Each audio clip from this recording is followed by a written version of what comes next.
welcome to the Badass Breastfeeding Podcast. This is Diane, your lactation consultant. And I'm Abby, the badass breastfeeder. I'm here, don't worry. Today's episode is brought to you by Sarah's Chill. Never worry about safely storing your breast milk or formula again. Sarah's Chill was invented by a mom for moms and offers guaranteed convenience with their double-walled stainless steel container. And today's episode is also brought to you by Fairhaven Health. Fairhaven Health is introducing a new product. Well, it's already been introduced, but it's probably one of their newest. The Sage Personal Moisturizer and Lubricant. And we will hear more about that and our sponsors and all of that later on. But please head to badassbreastfeedingpodcast.com because these sponsors make this podcast possible. Check our sponsor page if you ever need anything and see if you can give them any of your business. And while you're there, scroll down and enter your email address, and we'll send our episodes right to your inbox every Monday. And now, Diane, here's our review of the week. And it comes from Ginger. She sent this to our Instagram. Well, your Instagram, Abby. We don't have a joint Instagram. But it came to Abby's Instagram. She sent it on to me.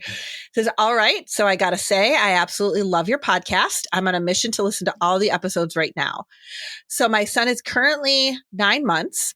He's been having some diarrhea lately. She put EC, which is elimination communication, with him. And so he hasn't been telling me, and it's been coming super fast, but that's a little abnormal for him.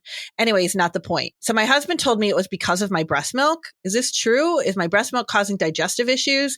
I personally think that's false, but my husband seems to believe everything he reads on the internet or what his mom says about nursing. And first of all, thank you so much for loving on the podcast and for listening to the episodes.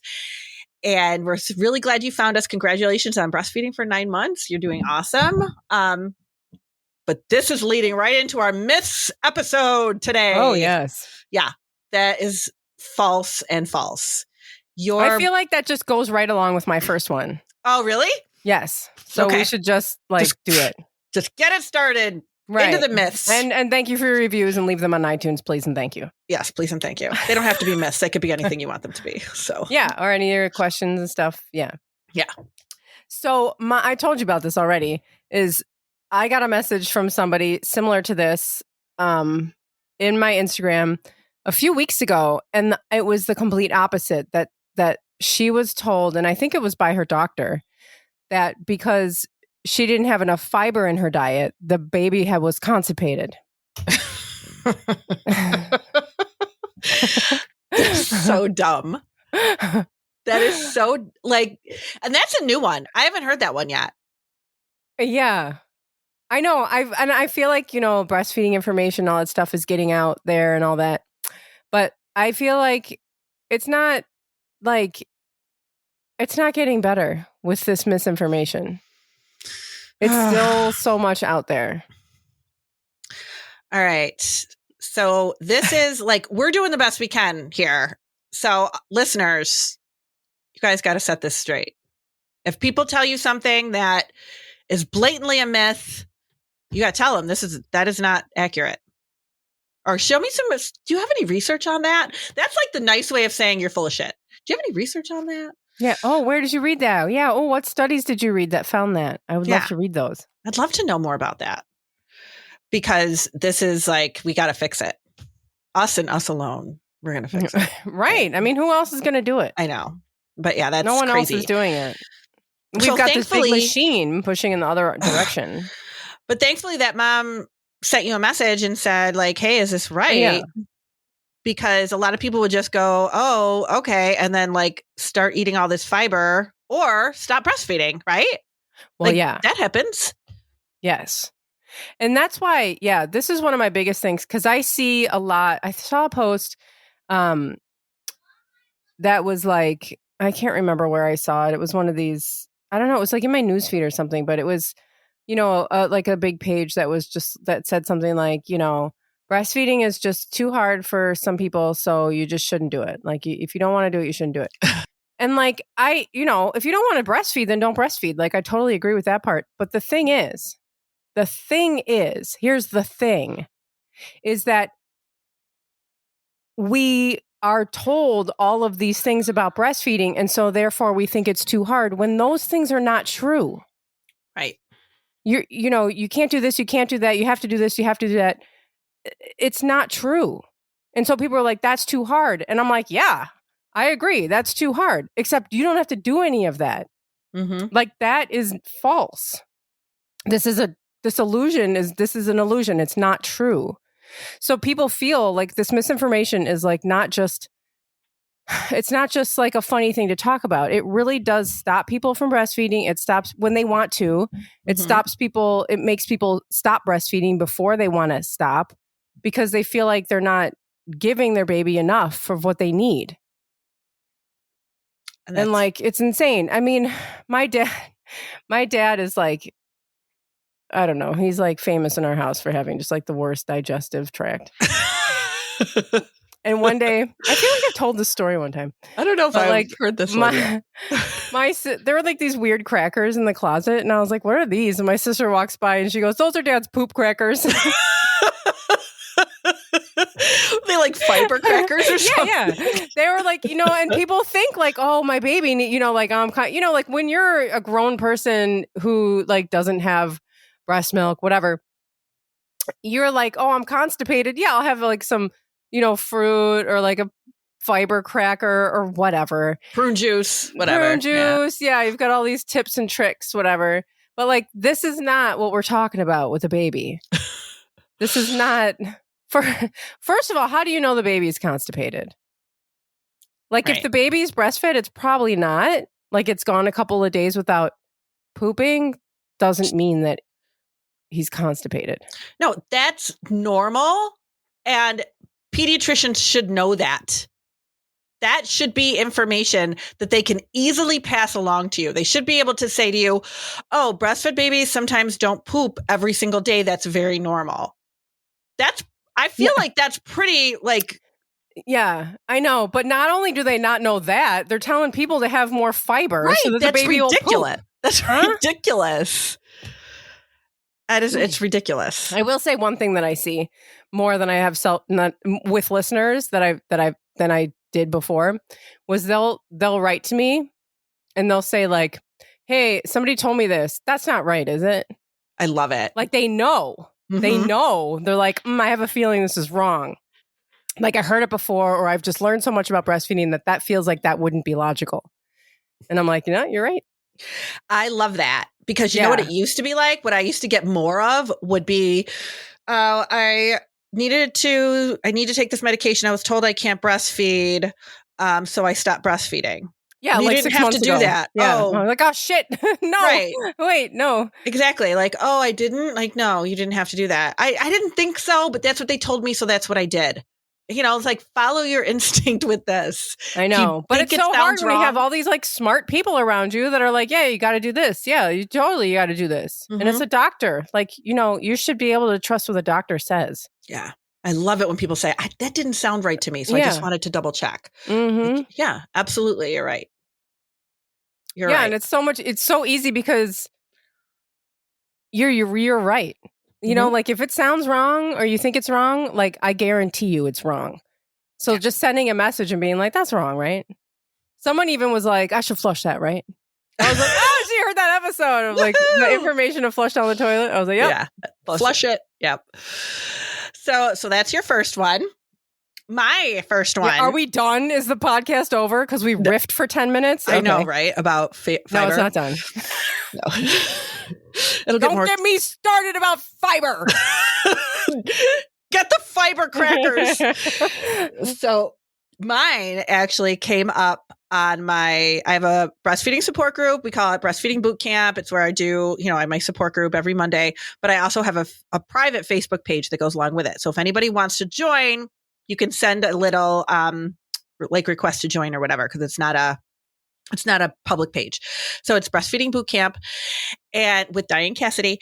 But on there, somebody posted just yesterday, I'm breastfeeding my 18-month-old, and my midwife told me I need to wean in order to get pregnant. what's everybody else's experience on this? Because I'm really pretty sad about it. Mm-hmm. And I posted back and I said, it's a big fat false is what I said. That's a big fat false. And I said, do you have your period back? And she said, yes, I got it back at like 8 months, but it's irregular. So like, you have your period back and they're still telling you can't get pregnant? Yeah. I mean, at 18 months, that's like such a no. Plus you have your period, right? Right. Like, and you have your period. And your cycle is back. You're like literally cycling. Yeah. And she's like, but it's not, whatever. It's not regular. And one of our Neither is mine. Right. Yeah. Join the club for everybody after pregnancy. Right. And one of the other members in the group, like a couple of them put, I got pregnant, and one of them put up, I ended up doing acupuncture so that my cycle would be more regular so that I could get pregnant. And I was like, that's a great suggestion, like if you want to go, try to do something like that. But to say like, oh, you're going to have to wean. Oh, you've been trying to get pregnant. It's not working for you. You're going to have to wean then. So what, if you wean, automatically your period's going to be completely normal every 28 days again, the minute you wean? Yeah. Basically what the person is saying is that breastfeeding is a reliable birth control up until, I guess, forever. Right. False. Well, that is so not true at all. Mm-mm. How do you think all these babies are here? I mean, like you see all the tandem nursing pics, like how did those babies get here?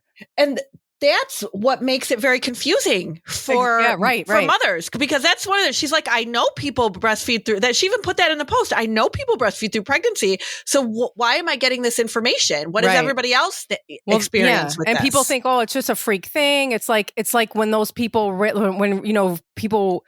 when those freak things happens, like people continue to get their period through pregnancy. Have you heard about that? Mm-hmm. Like it's very rare. It's just like a weird thing that happens. Like getting pregnant while you're breastfeeding is not a weird random thing that happens. No. That's a thing that it just happens. But I mean, this is reasons why people would wean early. Right? Exactly. They're told, oh, you want to have another baby? Well, you better stop breastfeeding. And then they end up weaning earlier than they planned. Right. And they're like, oh, I wanted to breastfeed to toddlerhood. I wanted to just let them wean when they wanted to. Or I wanted to tandem nurse. Right. But I want to have another child. So forget that. I have to just wean. Even though everybody else around me has been able to do I remember asking these questions, and I remember somebody saying to me, it was like, get your priorities straight. Like, do you want this breastfeeding relationship with your child, or like what's more important, that or having another baby? I was like, why the fuck do I have to pick? Right. I'm asking you for information. And by the way, I got pregnant while I was breastfeeding and went on to tandem nurse for years. You can. Yeah, you can. There's absolutely, it's not like Abby said, it's not magic. Like it happens all the time.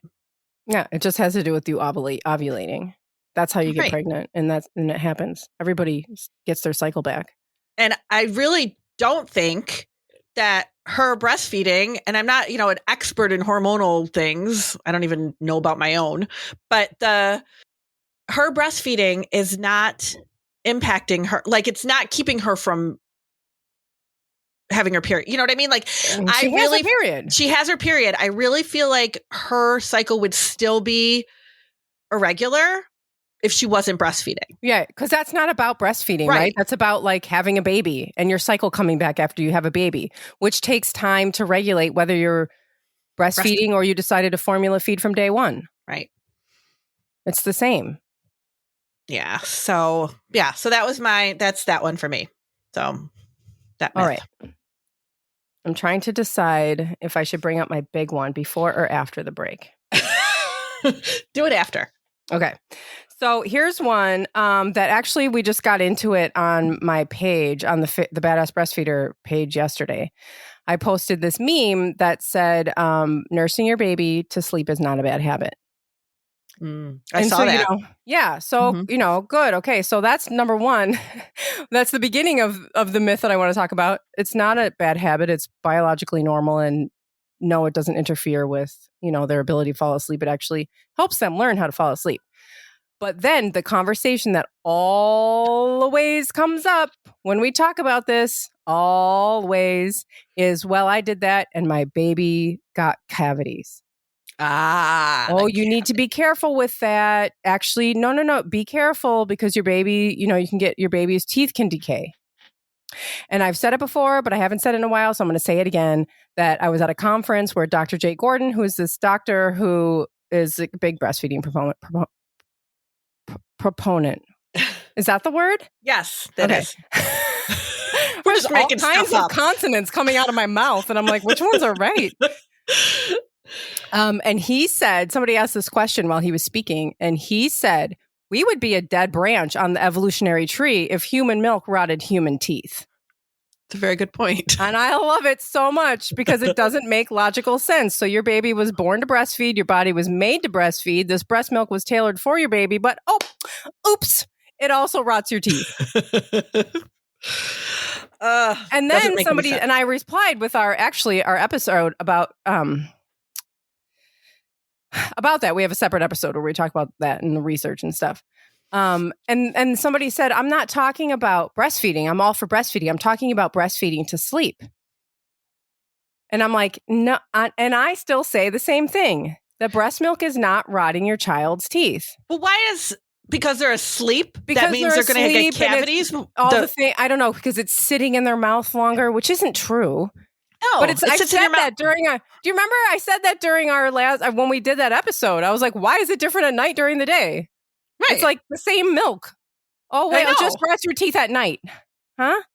Yeah, because I think you said it must turn to Kit Kat bars after 10 p.m. or something, right? How does this, where I don't understand. Yeah, I mean, dentists all the time are telling people you need to wean, you need to stop nursing at night because it's rotting your kid's teeth. What?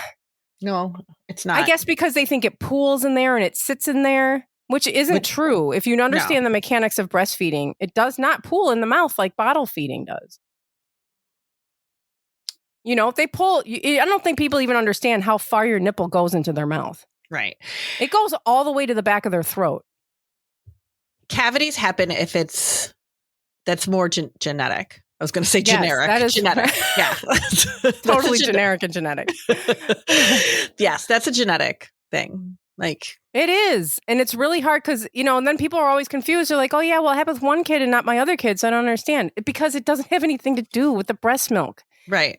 Nothing. And there's actually research that, they're studying like the qualities that actually protect the teeth, which would actually make more sense, wouldn't it? Right. You would think. Like evolutionarily speaking and biologically speaking. Didn't we do in that episode? I'll have to link the episode. I'll definitely link it in the show notes. But remember we talked about it. There was that recent study that came out that they put like children's teeth in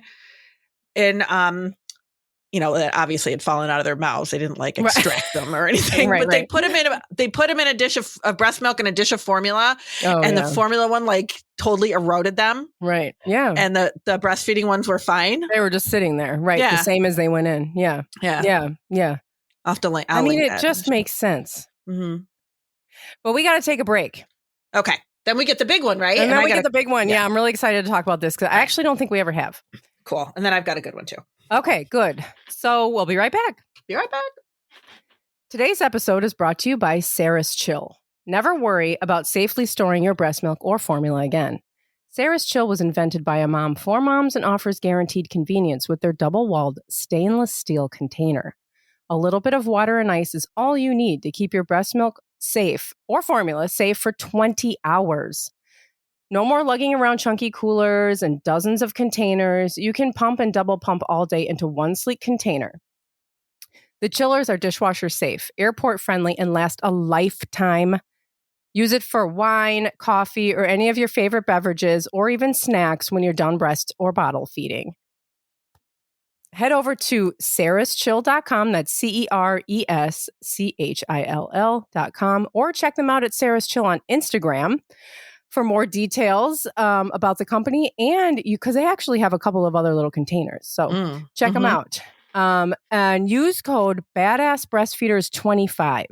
BADASSBreastfeeders25 for, guess what? 25% off of your purchase.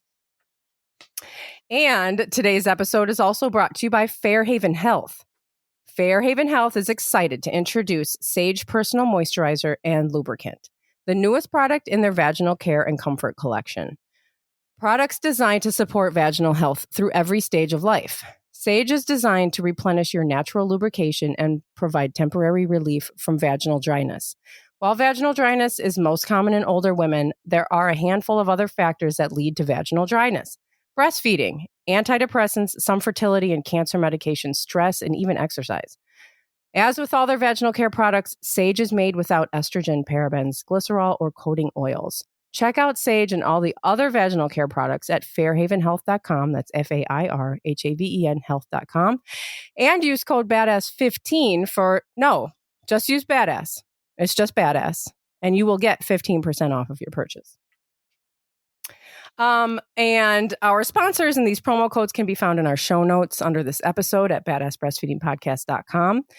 And at badassbreastfeedingpodcast.com, you'll also find our breastfeeding resources page, our other episodes, and information about scheduling your very own one-on-one online lactation consultation with Dianne.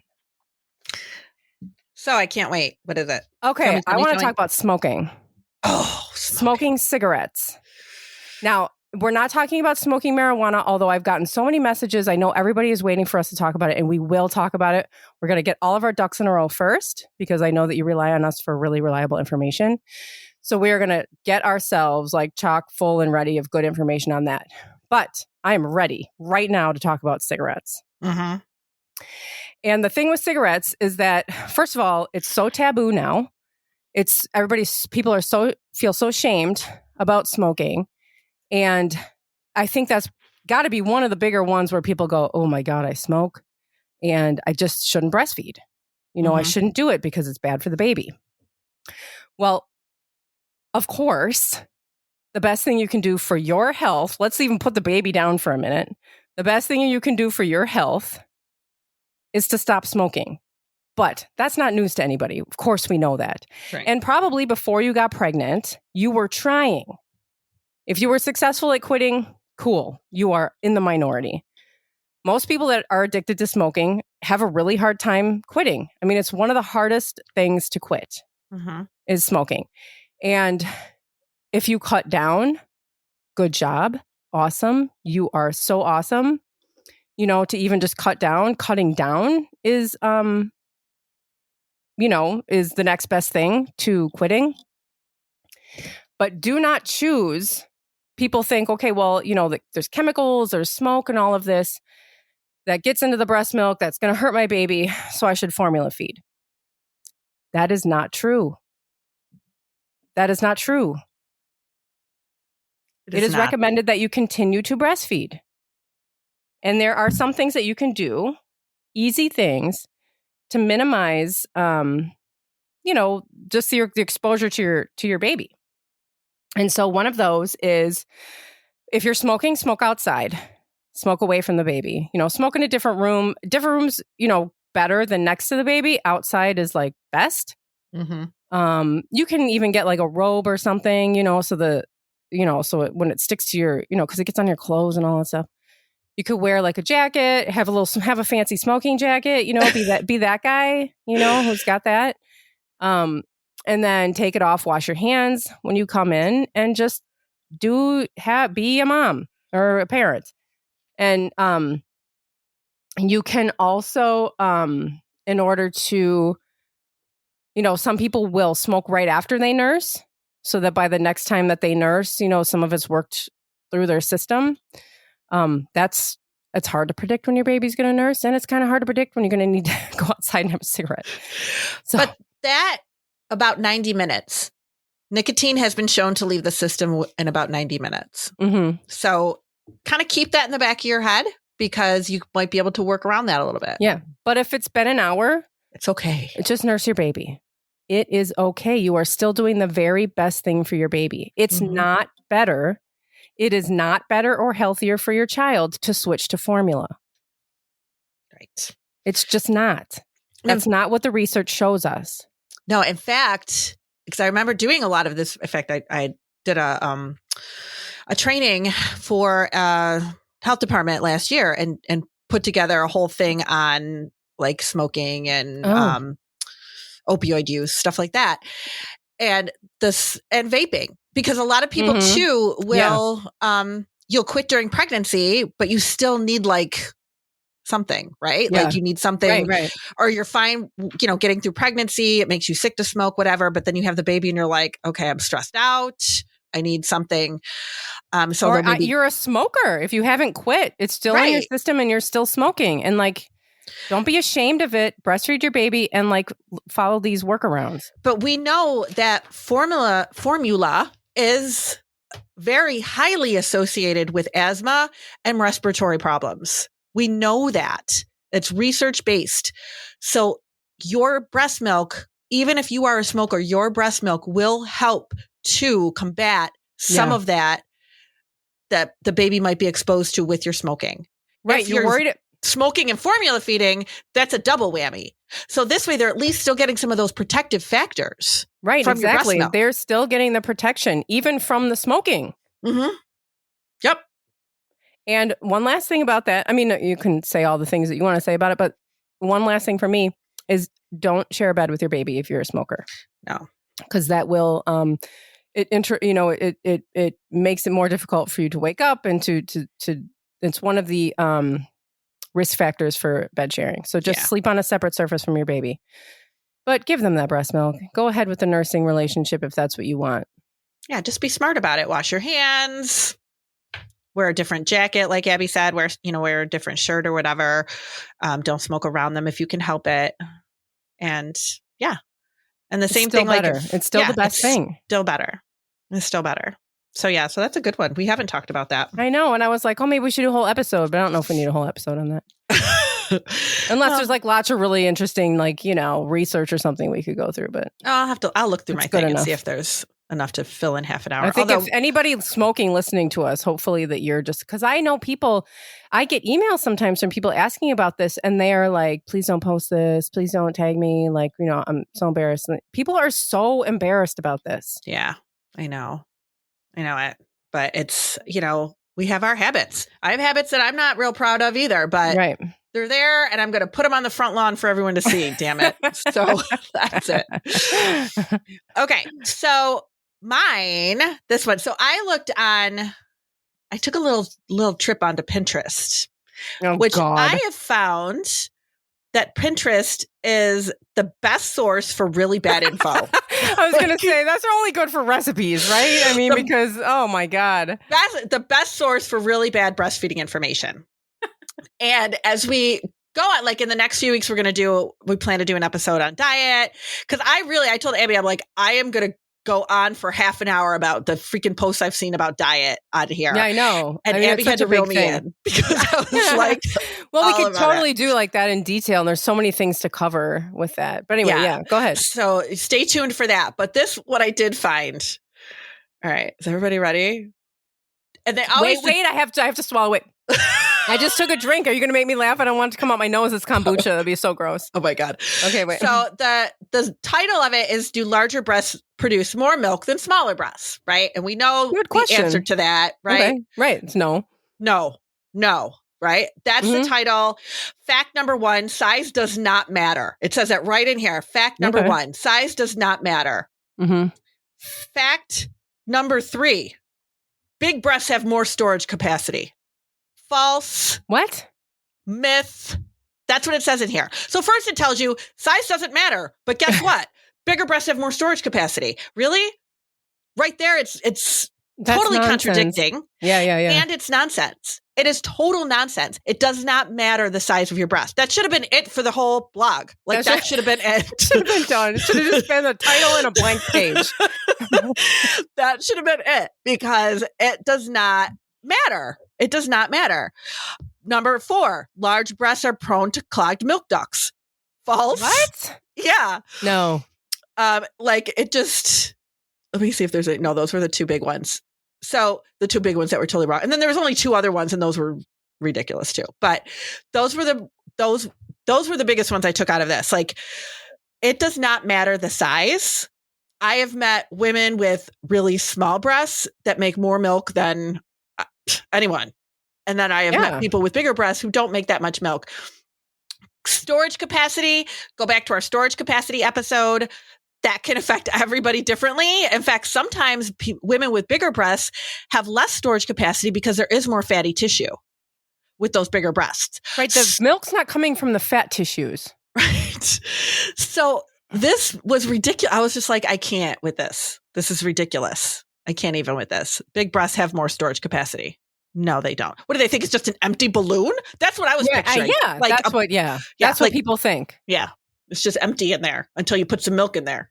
Until you get pregnant, then they balloon up with milk, and then yeah, absolutely. So that was one of mine. Do you have more, or was that? Yeah, I think I do. Well, let me get back to my. Oh my God, I went on a whole thing through our message thing. I know. Yeah. Well, so this is a little bit about diet. But not necessarily. Well, but it's something that you see all the time, and I feel like all of these articles say the exact same thing. They start off with like, eat a healthy diet, drink plenty of water. You need to drink, whatever, 5,000 ounces of water a day, which, because, the more water you drink, the more breast milk you make. Lie. Which is so not true. Mm-mm. I think the water thing is like, people are obsessed with the water thing. And I see lactation consultants that I follow on Instagram say it. I see people that should know better say it constantly. Oh, are you drinking enough water? Make sure you drink enough water. Otherwise, you're not going to make enough milk. No. This is not how it works. It's not. And I still, like, as many times as we put it out there, still have people that'll contact me and be like, I'm drinking all this. I don't know what's going on with my milk supply. I drink at least a gallon of water a day. I'm just like, that has not. They are just like drowning themselves in water, pissing away all the nutrients that their body is making. It's just crazy. But you do not have to. I know. No. I remember the thing that the lactation consultant that I contacted when Jack was born and we were supplementing with formula and I was trying not to anymore. That was one of the, I didn't even ask her. She just threw it in there. She said, drink to thirst. Mm-hmm. Like you might be more thirsty because that is something that happens when you're breastfeeding. Like you suddenly are just like, oh my God. And then so, drink water. Drink water when you're thirsty. Drink water like you normally would. You don't have to drink extra. No. And a fun little fact. I don't know if I've ever said this on the podcast before, but when you put the baby to breast or when you pump, actually too, it can happen. That stimulates your oxytocin release, right? That nipple stimulation of the baby latching to the nipple and starting to suck, or if the pump is pulling the nipple, that releases oxytocin in your system, that wonderful hormone. One of the side effects of oxytocin is thirst. That is a side effect of oxytocin. So that is one of the reasons why you feel so thirsty while you are breastfeeding. And people will even say sometimes, oh my God, as soon as the baby gets on or as soon as the milk lets down, I feel thirsty. Mm-hmm. And that is why it's that oxytocin release. It's not because the baby just sucked every ounce of fluid out of your body. Yeah, I know. I wonder if that adds to it too. It's like, oh my God, I feel so thirsty. I must be dehydrated. No, you're not. You know who was dehydrated? People in concentration camps. Who breastfed their babies. Mm-hmm. And had full milk supplies. Yep. And they were like dying. Right. They weren't being fed regularly for crying out loud or given lots of water. That's not what Nazis were doing. No, you're not. So yeah, that's a good one. Put that into perspective there. Your body is going to go to every single great length to get your baby what it needs. And you can trust that it will. Absolutely. I have one more that I want to definitely say. This is also something I saw on Pinterest and I wanted to blow it up, but that you have to start pumping right away. Ugh. Right away. Especially if you're planning to go back to work, you should start pumping right away to ensure you have a good supply. Or people that are told they have to pump in order to keep their supply. That breastfeeding the baby isn't enough. You have to also pump in order to keep your supply. This pumping thing is getting out of control. It's totally out of control. It is everywhere. People are putting down their babies to pump when it's not necessary. If it's necessary, talk to a lactation consultant. They'll get you on the right path if it's a necessary thing. If it is not necessary, don't worry about it. But I can tell you when it's not necessary. If you're coming back from the hospital or you just had your baby, and the baby's feeding fine and they're doing fine and you're doing fine, that is not necessary to pump. And a lot of these blogs are out there saying, or a lot of this information on the internet is saying, start pumping as soon as you want to. Start pumping as soon as you can. You do not have to do that. Well, not only do you not have to do it, but that can cause a whole bunch of problems. It can. It can. Not to mention, it's just another thing. Who has the time for that? I know. Who wants to think about that? So you do not need to be a pumper in order to sustain a milk supply. That is not necessary. So I definitely talk to a lactation consultant before you start pulling that stuff into your routine, because it could be that it's really not a necessary thing for you to do. It's not like a one size fit all. Oh, you're breastfeeding? Make sure you start pumping now. Yeah. Because you're not going to make it if you don't. These pumps have not been around that long, and people breastfed just fine. No, yeah. What you need to do is put your baby to your breast. That's what they're going to, they know what to do. Yeah, exactly. Exactly. Yeah. So that's mine. Good. Well, that was great. Yeah. It goes quick. Our miss episodes are always I know, because we just really go off. Lots to talk about. Let us know if you heard any myths so that we can add them to our next episode. Because I know you've heard them. I know you have. Let us know so we can tell everybody. We can make fun of them. Yeah. Thank you for listening. Thanks for listening. Bye. Bye.